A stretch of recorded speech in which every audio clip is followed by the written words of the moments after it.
If one thinks of the major problems that are challenges that face the world today, engineering is going to be a major part of the answer to most of them.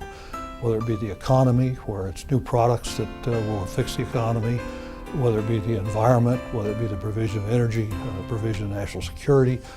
Engineering is really at the root of solving each one of these problems. So my belief is that engineers will have a growing role as time goes on. If any one of us looks backwards and recognize how relatively simple life was 3 or 4 decades ago, we can quickly identify how much more complex it is today. Most of the other professions, maybe all of the other professions, have recognized this and have expanded their educational criteria for licensure. Pharmacists, my wife's a pharmacist. She has a 5-year pharmacy degree. Today, the standard is a 6-year pharmacy degree. Accountants have recently added another year of education in order to prepare them for the CPA exam. Every other profession has done that. They've recognized the complexity of life. They've recognized the expansion of what's required of them in the future, and they've expanded their education and training to meet that. We haven't done that. We just haven't recognized that need and done anything about it, and it's time we do that. I think it helps society because today's complexity within our society today is far different than it was yesterday. Technology is at an absolutely tremendous pace, and unless one can keep up with those demands, unless one can keep up with the demands that are now facing society, look at the energy crunch that we're having right now. So the ability to bring forth technology in which we're using less but getting more performance out of it, I don't know that one is going to get that within their undergrad degree.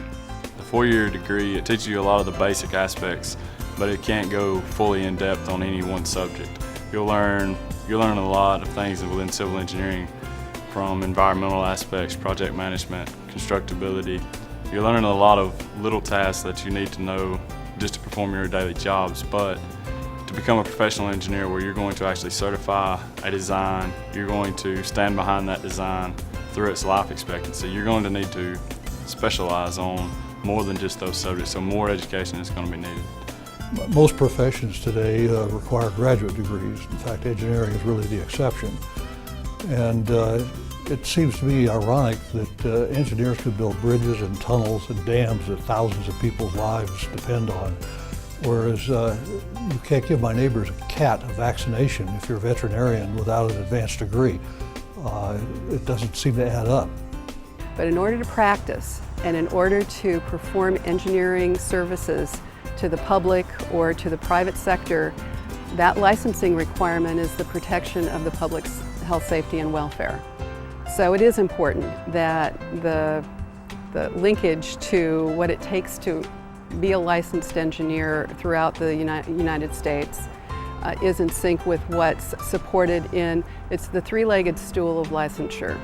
It's education, it's experience, and it's the testing procedures.